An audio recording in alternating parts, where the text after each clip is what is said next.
Excellent. We are live. Good afternoon. Well, at least to me, because it just hit 12 o'clock Eastern. It may be good morning for you. Good evening.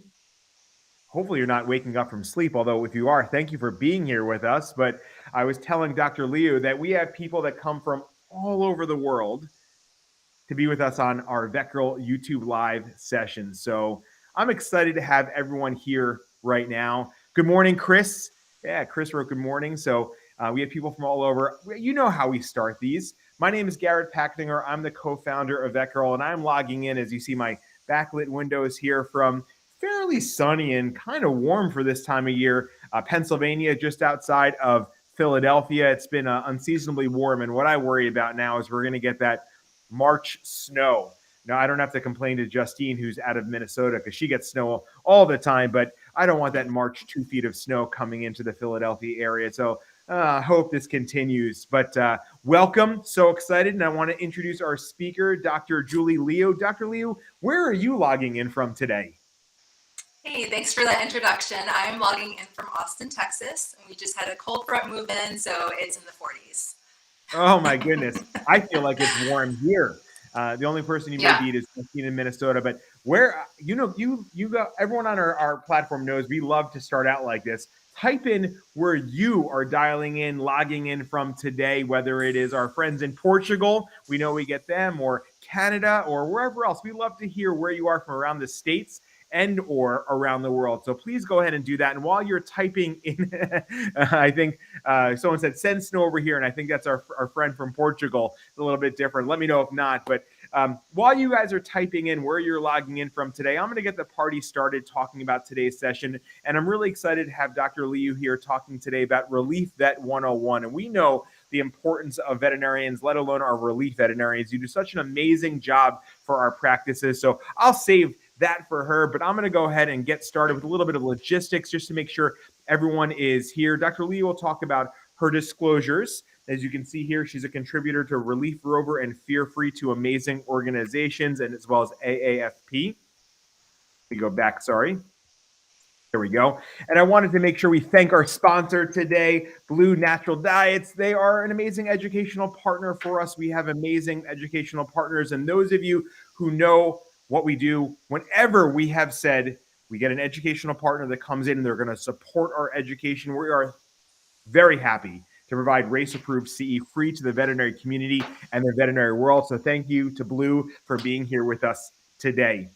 How do you get your race CE? This is super important. So number one, you can type in that web address that's listed here, tinyurl.com/VG for VETgirl, VG, and then today's date, which is 2/16/23. Or if you use your fun, fancy smartphone, right, if I just place my camera right up to that QR code, I get a little yellow button, at least on mine, my iPhone, that says tinyurl.com, and it opens up, boop, that little form. So go ahead and fill that form. We're going to leave this form open until 1 o'clock Eastern today, which is technically 30 minutes after the session ends. So please, at some point today, and I'll put this QR code up later, use the QR code or type that web address into your web browser by 1 p.m. Eastern, and we'll make sure to get your race-approved CE in there. Now, reminder, for those of you who remember, as of September of last year, please, when you fill out this form, use the email address you use to log into your VETgirl account, because your CE certificate will automatically be placed in your My Credits page. For those of you who are not familiar with YouTube, this is probably a small screen on whatever device you're using, but if you click that bottom right little window, that open box, it'll make it the entire screen so you can see it as big as possible on whatever device you are using. Two more quick housekeeping slides. Number one, we hope you're taking advantage of all of the VETgirl opportunities, whether it's our certificate programs, and we have 10 of them, or our multimedia approach to education, whether it's podcasts, videos, blogs, webinars, rounds, YouTube lives. We hope you're enjoying our multimedia approach to clinically relevant and practical information. And lastly, please don't have FOMO. I know you will. Our conference this year, our live and in-person conference this year, is at the beautiful Fairmont Princess in Scottsdale, Arizona. Amazing outdoor space, pools for the family, great restaurants, bars. It's going to be amazing. Oh, we'll have speakers too, right? You're coming there for education. We'll have amazing speakers. It's going to be a lot of fun. So before your colleagues put in their PTO request, sneak it in early, sign up for our conference, and we'll see you there. All right. With that said, I am done talking because we're not here to listen to me today. Dr. Liu, again, thank you so much for being here with us today. I'm going to virtually pass the mic over to you, drop myself out of the window. And if you can start by just letting our audience know a little bit about you. I know your disclosure slide is next, but a little bit about you, what you love to do, where you are now, and then we'll be here. Take it away. Thank you so much. All right, thank you so much. I'm Dr. Julie Liu. I am a general practice relief vet and freelancer based in Austin, Texas. I'm also the vice president for the RVMA, which is a new VMA that's starting off out for relief vets and relief techs. And I love talking with other vets about how to get into relief work. So really looking forward to this presentation. A few disclosures before we get going. As Garrett mentioned, I am a contributor to Relief Rover and Fear Free, and I also contribute to the AFP as a volunteer. So I'll be mentioning these groups very briefly during my presentation. So just, want to share quickly my story of how I got into relief work, because the more relief vets I talk to, the more I feel like there's this common thread with how we got started. So I didn't just graduate vet school and become a relief vet. I don't think most relief vets get into relief work that way. I was actually a general practice associate for about 10 years. And this was a few years ago, and I found myself kind of feeling some burnout and just feeling like I was stuck, because this being an associate just really didn't feel like the right fit. And I don't know why, but for some reason I thought, you know what, I'm going to reach out to these 2 relief vets I know. They seem to really love what they do, and I'm going to ask them out to coffee and just, ask them some general questions about how to get started as a relief vet and whether I should become a relief vet. And I'm so glad I did. It was one of the best decisions I ever made. They were super helpful with mentoring me, and really, becoming a relief vet helped rekindle my love of being a veterinarian. So there is quite a bit to know about being a relief vet. And so, we're not going to be able to cover everything, but my goal for you for today, by the end of this talk, is to feel like you have the confidence to get up there and get started yourself with relief work. Okay, so why should you think about being a relief vet? Well, there are a lot of different reasons, but probably the most important reason for me and for multiple other relief vets is that feeling of freedom and flexibility. As someone who works for myself, I work where I want, I work when I want, I set my rates, and I set my policies. And especially that freedom of being able to pick my own work schedule is truly priceless. And it's something I wouldn't change, for the world. Being a relief vet also fosters what's called a portfolio career. So that means that you're going to be able to diversify your income stream. So instead of just having one way of making money, you have multiple different income streams. And what's nice about that is that you are going to have more financial security, because if one of your income streams starts to kind of slow down a little bit, you have these other income streams to rely on. But not only that, having these different ways of earning money helps you also engage different parts of your brain. And I feel like it just makes work a lot more fun.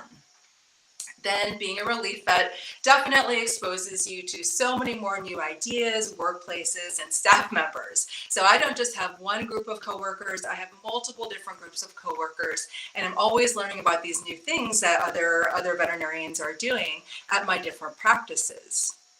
Then work-life balance, definitely a big topic right now with vet med. I would say my work-life balance when I was a staff vet, wasn't great. I would dwell on work sometimes, even when I was home, and really found it hard to transition into my home life. And, becoming a relief vet really helped my work-life balance exponentially. I'm much better able to leave work at work, because at the end of the day, what I say to myself is my shift is completed and my workday is done. And then not only that, but you get to support work-life balance for colleagues. I mean, you would not believe how many solo practitioners out there literally have not had a day off in years because they feel like they can't afford to take time off. So being able to support work-life balance for your fellow vets is truly one of the most rewarding things about being a relief vet. Now you're going to run into some challenges too with being a relief vet. So one challenge is what I call business stuff. So when you work for yourself, you're going to be kind of having some ongoing tasks to attend to. So things like, trying to find new business, sending contracts, making sure you're getting paid in a timely manner, sending invoices, and then, keeping track of your mileages and deductions. Then, expenses and budgeting are a pretty big change when you become a relief vet. So when you're on staff somewhere, you're probably used to having a benefits package that includes things like, health insurance and getting them to pay for your liability insurance. You get paid time off, CE time off to go to, VETgirl U. So when you're working for yourself, you're paying for those expenses up front. And, hopefully you can deduct those later, but that is a change.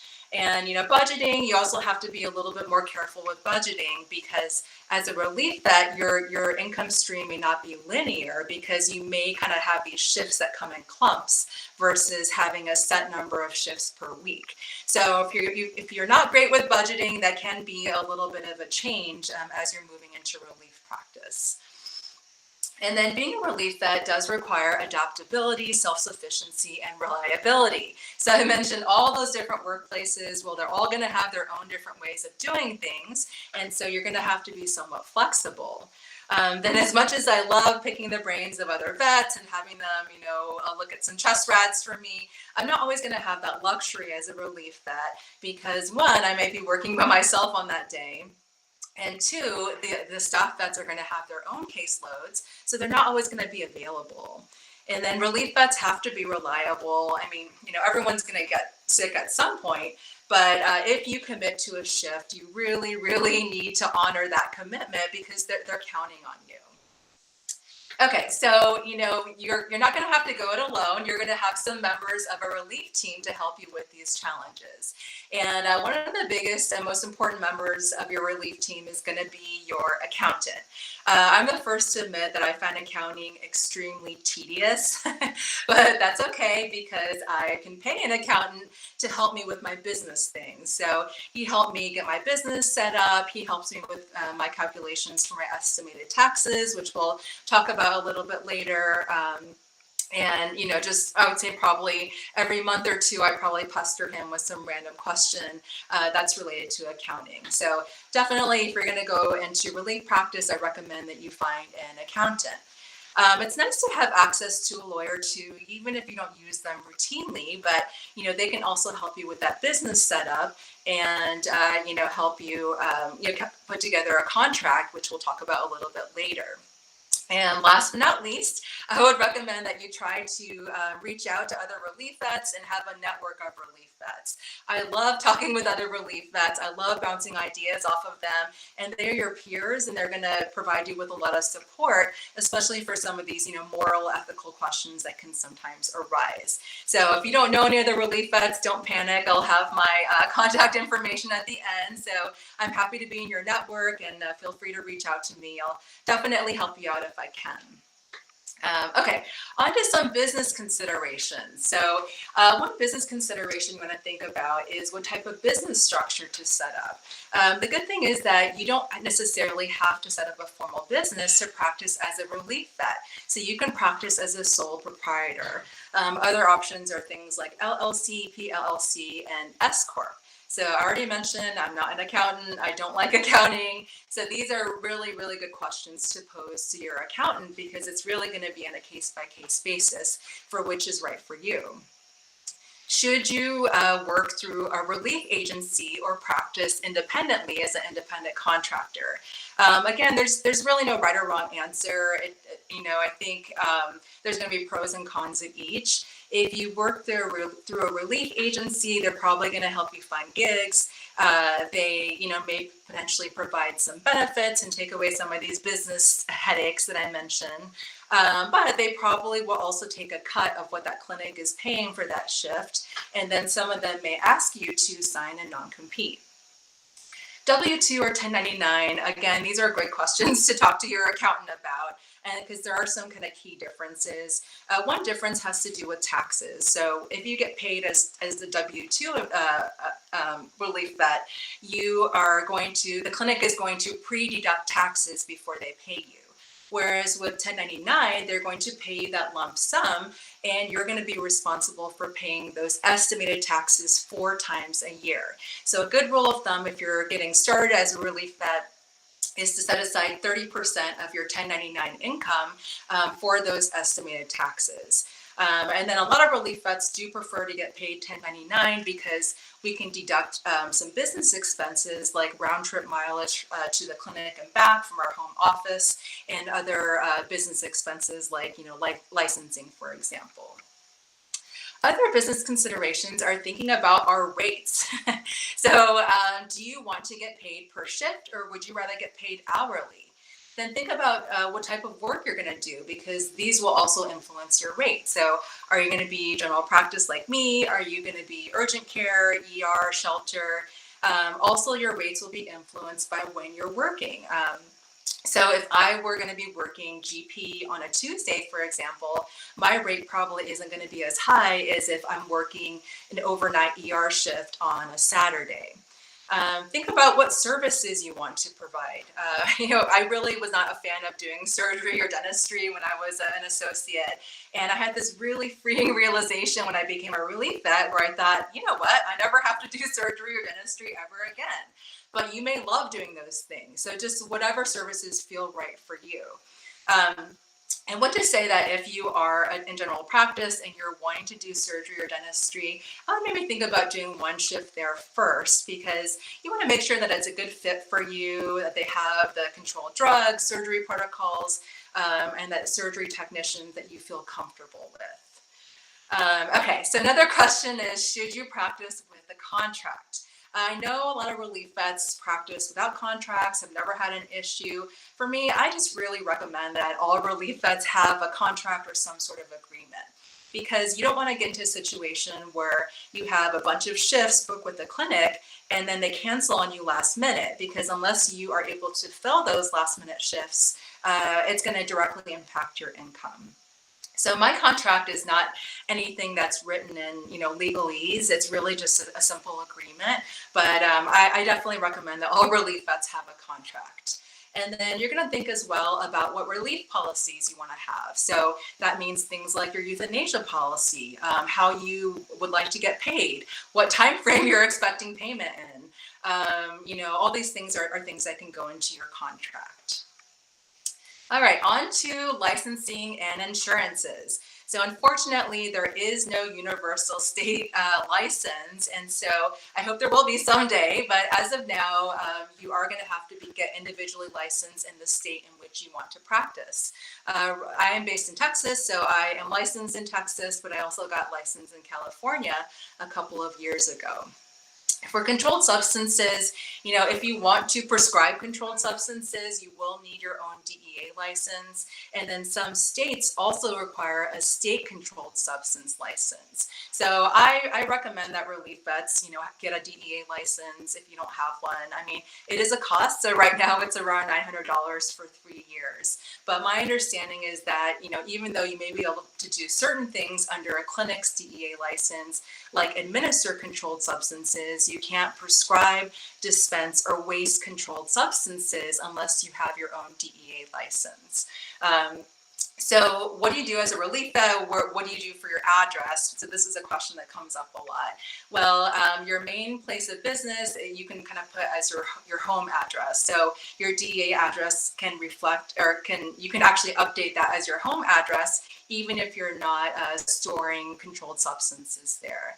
And then if I were going to be practicing in California, for example, then I could simply go onto the DEA website and update my DEA address to reflect the clinic in which I'll be working.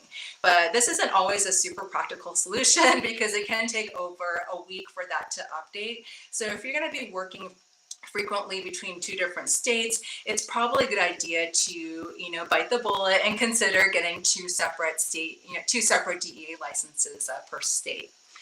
And then for insurances, everyone needs their own health insurance. So I went onto the health insurance marketplace, and that's where I get mine from. You're going to need your own liability insurance as a relief vet. I got long-term disability when I became a relief vet, and then some states will also require workers' comp too. Okay, for personal considerations. So some questions to ask yourself are, how much do you want/need to work? So this means that you're going to look at your budget, and you're going to look at your expenses, including your debt. Think about, when do you want to work? So not just what days of the week do you prefer to work, but also maybe what time of the year. So you may prefer to take the summer off so you can spend time with your kids and then just, work more outside of that. Think about how far you want to travel. So this, involves both local travel. So how far are you willing to drive locally for a shift? But also, would you want to drive somewhere and, do some shifts overnight somewhere, or even get licensed out of state? And then big question for relief vets is, how far ahead do you want to book? I think the further ahead you book, probably the more financial security you have, because you're going to have some planned income on the books, but then you're going to lose some of that freedom and flexibility that I mentioned earlier. So for me personally, I book about 2 calendar months ahead, but this is just going to be a personal preference. Okay. How are you supposed to find work as a relief vet? Well, the good news is that if you become a relief vet, there's really no shortage of work out there. And you're going to have all these different ways of finding work. So you can reach out to your relief vet network. I've gotten work from other relief vets. I've passed on work to other relief vets. So reaching out to your network is a great idea. LinkedIn, I'm a huge fan of LinkedIn. I mean, you can set up a profile for free. If you put on your profile that you're a relief vet, I promise you people are going to be reaching out to you. Local VMAs, so local veterinary medical associations, really great way to find work. So if you join them, a lot of them will typically have a classified section that's relief specific. So you can have your contact info on there. And then, they typically will also have these monthly CE meetings. So you can attend those and then do some networking, pass out those business cards and get some work. Relief Rover, really great online collection of resources, and they also have a job board. And then, don't hesitate to contact clinics directly or to answer associate ads. Pretty much every clinic is needing relief right now, and I promise you, if they are advertising for an associate, they are also going to be needing relief vets. Okay, before booking, it may be a good idea to have a conversation with the clinic owner or, practice manager about a few items. So, asking them about what the technicians are comfortable doing and what clinic equipment you might want to see, during your shift. So general practice, I might ask them, do your technicians feel comfortable drawing blood, placing IV catheters, maybe reading ear cytologies, and asking if they have things like an ultrasound.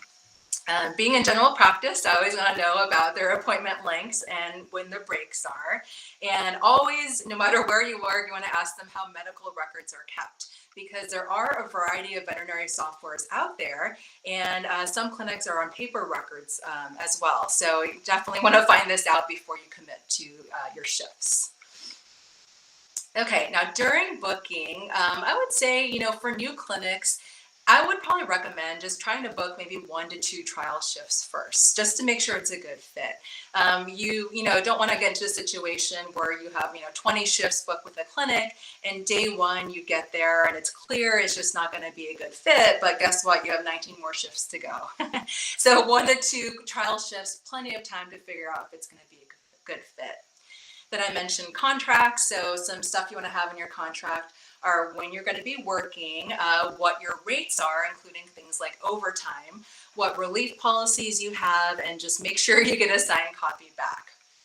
And you definitely need to have some sort of system for tracking bookings. This is one of my biggest fears as a relief vet, is accidentally booking myself at 2 different clinics on the same day. It hasn't happened yet. I'm sure it will at some point, but I think I have 3 different calendars that I use for my booking. So whatever system you have, just make sure it's ironclad, because you want to avoid this as much as possible. And then take this time to email the clinic a copy of your license. All right, so we made it to our shift. Great job. So what we're going to do when it's shift time is we're going to arrive on time or even early. I definitely am not early in my personal life, but my goal for when I am working is to walk into the clinic 15 minutes before my shift is supposed to start. So I don't really want to feel rushed, when I'm starting my work day. I want to put my lunch away, look ahead at the appointments for that morning.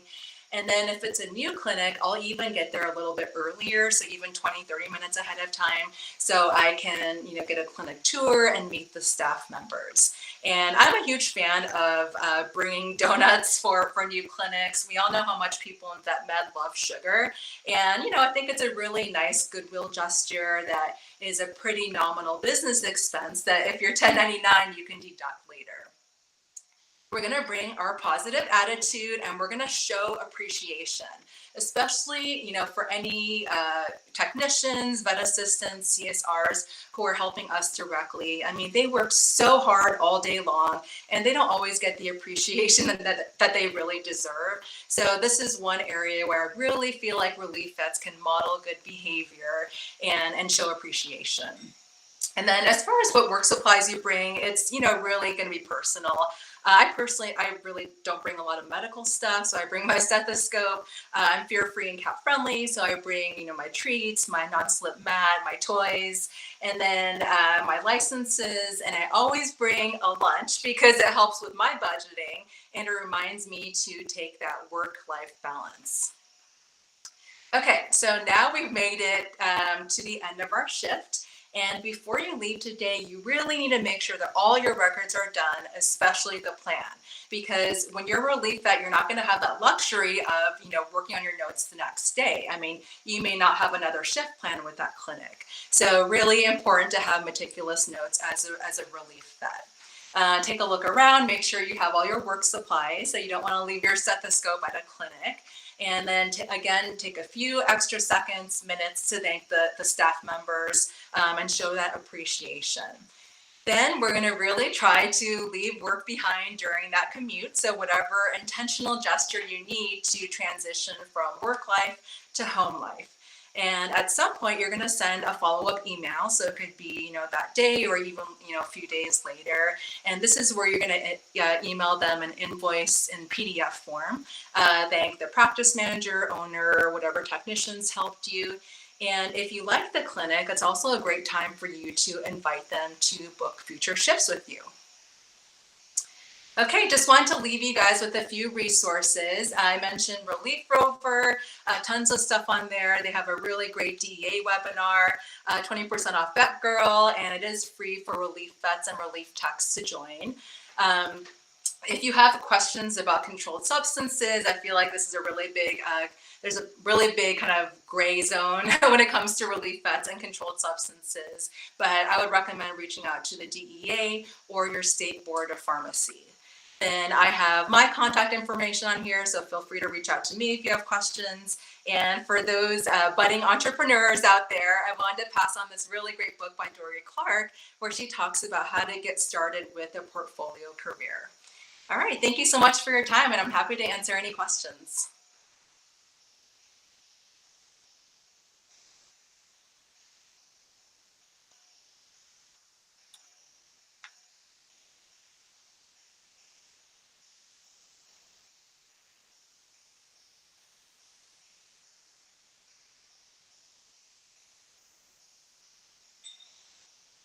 I know. Oh, I did it. See, I did it. I muted myself. What I was saying, now that you can hear me again, oh boy, somebody doesn't do it during one of these meetings. It's something, right? So what I was saying, what I was joking is this information is about 18 years too late for me. My joke is I actually started doing relief veterinary work about 18 years ago, and I wish I had somebody with your knowledge and expertise and confidence to give me that wisdom then. It was actually my relief veterinary work is the first time that when I was a resident, actually, I'm taking back when I was an intern, second half of my internship. And I was like, now I can do this. And then I was like, no, I can't. I don't know what to do. And there weren't the resources there were now. And I think that the industry the industry as a whole, as well as the professionals, have recognized the importance of relief veterinarians. And I would also argue, in the same light, relief veterinary technicians are nurses as well. But there's a demand, there's a need for them, and there wasn't all that information and understanding 18 years ago, back in 2005-6, when I was like, I'm going to start doing this. And I really loved um, a lot of the points you made, and some of them I thought really were great. Just simple things that we don't think about all the time. When you talked about walking in with a positive attitude, and it's easy to be jaded in this field. We all certainly know that. We don't always have the puppy and kitten exams where it's just health checkups and everyone's fine. And we deal with a lot of challenging things in our profession, a lot of emotion in our profession. And I do notice myself, when somebody comes into the hospital that's new with a positive attitude, you feed off of that. You're like, yes, let's be positive today. Let's do that. Let's do that.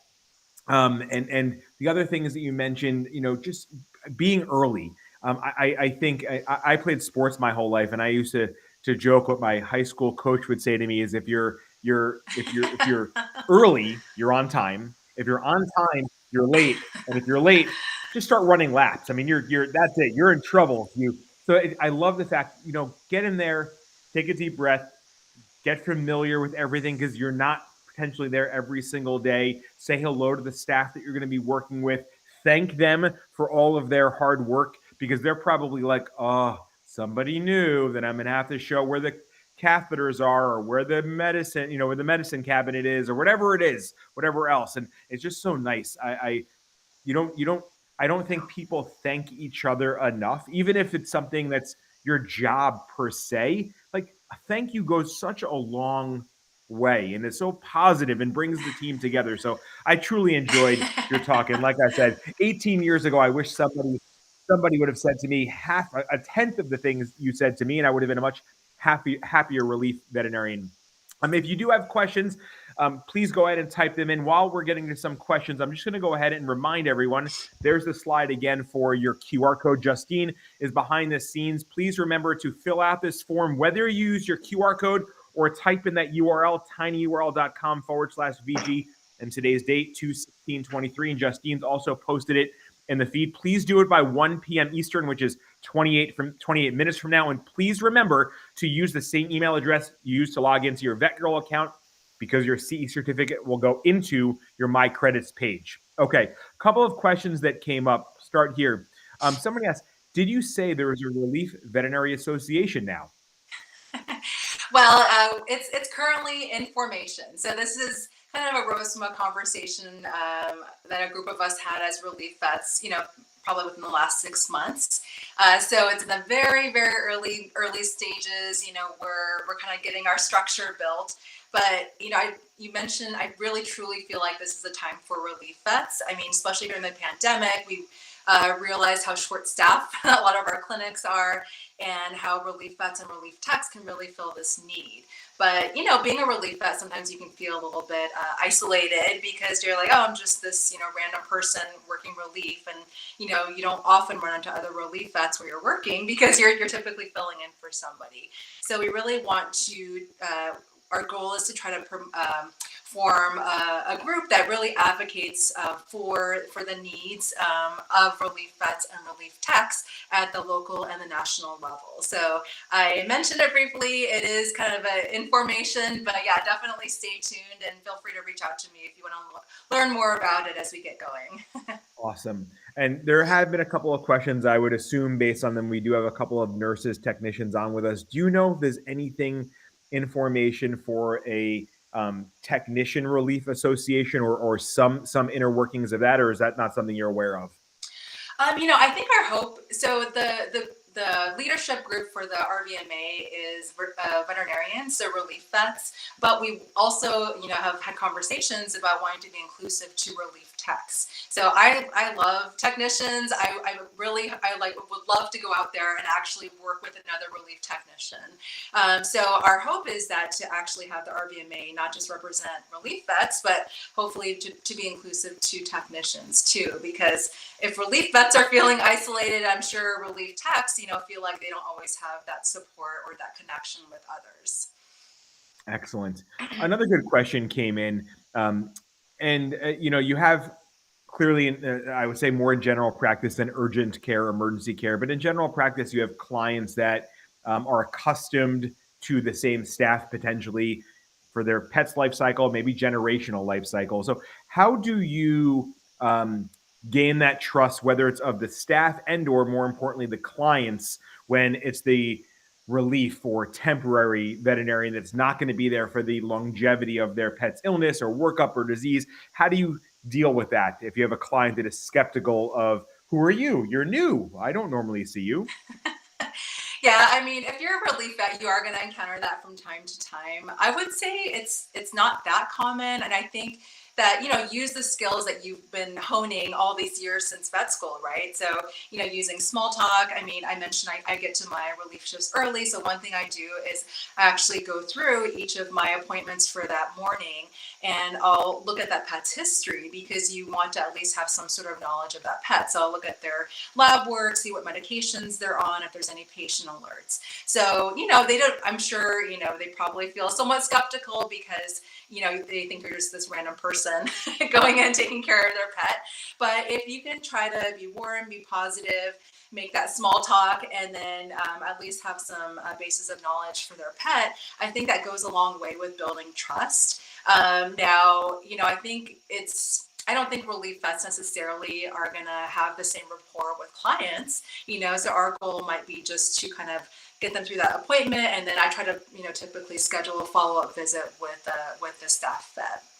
But yeah, I mean, I think most clients seem to be pretty accepting, especially if you use those tips that I just mentioned. Awesome. And we'll finish with one final question, which is, it may not be one. I'll warn everyone, it may not be one that Dr. Leo has the perfect answer to. But I know even in personal life, it's hard to find a good accountant or lawyer. So I don't think there's going to be, because there are different states have different requirements, and so I think probably the better question, because the question was asked, what recommendations do you have to find a good accountant or lawyer? It's not going to be where to find one specific, but are there questions that you ask the accountant or lawyer? For example, are you familiar with 1099s? Are you familiar with relief veterinary work? Are you familiar with the medical field? Like, what questions did you ask your accountant or lawyer that made you comfortable saying they're going to be able to help me navigate through my concerns? Yeah, so that's a great question. So I actually got my accountant referral from another relief vet. So I told that story about those two relief vets who mentored me. Well, I definitely needed an accountant. So I reached out to my network, which was just these two people, and they passed on that name. So yeah, I mean, I think that, if you are working at a clinic as a staff vet and there's happens to be a relief vet at that time, they most likely are going to have a local referral for an accountant. So yeah, I mean, I think I don't think it necessarily needs to be relief specific, but yeah, the one that I have does, happen to work with other relief vets. I guess reaching out to your VMA. There's something called Vet Partners, which a lot of people are part of. So they have different veterinary professionals, well, actually just professionals in general who support the veterinary profession. And I think they potentially may have some CPAs on there. But yeah, I think word of mouth and then talking directly to any relief vets you might know for referral is probably the best way to go. And I think that the point that I'm getting, and kind of the joke I made about 18 years ago, is that I think what's a really an awesome opportunity is now there is a network of like-minded individuals, and you don't have to feel, even if you're an individual that's going into a practice, and you may even be that sole practitioner that day in the clinic, you do have the opportunity to have a network. And even if we can't call it a true association yet, and that sounds very promising and exciting, there are a lot of like-minded individuals that have most likely have navigated these issues before, and you have resources. So that to me is probably a very exciting opportunity to say, hey, I do have people I can reach out to. I do have a support system. And even if it's not that traditional support system that you may have recognized in one hospital setting, it's a nationwide, universal support system. There are plenty of people out there, Dr. Liu, as you said, whether it's with a relief rover or like-minded network, whether it's with LinkedIn, whether it's with a lot of different things. That's a very exciting, I think, purpose and progress for the relief veterinary community. Is very exciting. Yeah, for So sure. thank you. Thank you so much. And again, thank you to Blue for sponsoring today's event, an amazing educational partner. They have allowed us to provide this free race-approved CE event, getting to know more about the relief veterinary community. So, and again, Dr. Liu, thank you again so much for being here with us today. Truly, truly wish I could have used this years ago. And Hey, I it's know not there too are late. many. It's not too I late. know, and there are many on here, and this will continue to replay. And I hope this helps give new veterinarians as well as older veterinarians groundwork, some good framework to help get into that relief community, because it is ever so important. We know how hardworking and overworked many of our professionals are, and just to get a day off would be a wonderful opportunity. And there are relief veterinarians that are truly there to help you make your clinic better, to help make your personal life better. Actually being able to have a day off would be a wonderful thing. So again, thank you so much. We appreciate it immensely. And for everyone out there, please fill out that form ASAP. In the next 20 minutes, it'll close. Otherwise, we hope you have a great rest of your week and weekend. And let's keep the snow away. And with that, I will say good afternoon, good morning, or Bye. good night, everyone. And we'll see you at our next VETgirl event. Bye.